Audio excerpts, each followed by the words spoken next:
દેવભૂમિ દ્વારકા જિલ્લાના cyber crime police station ખાતે એક છેતરપિંડીમાં બીએનએસની વિવિધ કલમો તથા આઈટી એક્ટની કલમો હેઠળ એક ગુનો દાખલ કરવામાં આવ્યો હતો.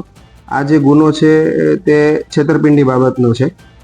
એની જે ટૂંક વિગત છે એ પ્રકારની છે કે જે આરોપીઓ આ કામના જે આરોપીઓ છે તેમના દ્વારા સોશિયલ મીડિયા પ્લેટફોર્મ ફેસબુક પર નોવા વેલ્થ કરીને એક બેનામી જાહેરાત મૂકવામાં આવી હતી, જેમાં 100%નું જે વળતર છે તે એમને આપવામાં આવ્યું હતું.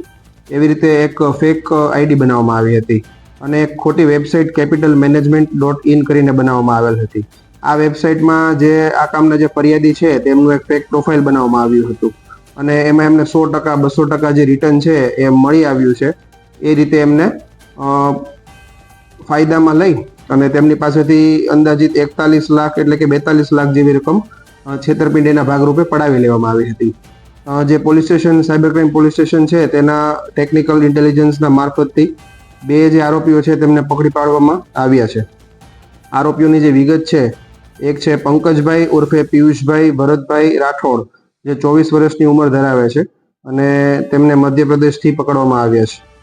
બીજા છે બસંતભાઈ રામરતન સોલંકી તેલી, ઉંમર વર્ષ 51 વર્ષ. આ બંને છે એ મામા અને ભાણીઓ છે અને બંને ગુનાહિત ઇતિહાસ ધરાવતા હોય એવું હાલ અમને જણાઈ આવ્યું નથી. જે મુદ્દામાલ કબજે કરવામાં આવ્યો છે એમાં રોકડ રૂપિયા 6,51,000 છે. લેપટોપ એક જપ્ત કરવામાં આવ્યું છે, 7 મોબાઈલ, 3 રાઉટર, લેન્ડલાઇન ટેલિફોન તથા 13 જેટલા ક્રેડિટ અને ડેબિટ કાર્ડ્સ પણ તેમના પાસેથી કબજે કરવામાં આવ્યા છે. તદુપરાંત તેમના દ્વારા 2 સિમ કાર્ડ જે વાપરવામાં આવનાર હતા તેને પણ કબજે કરવામાં આવ્યા છે.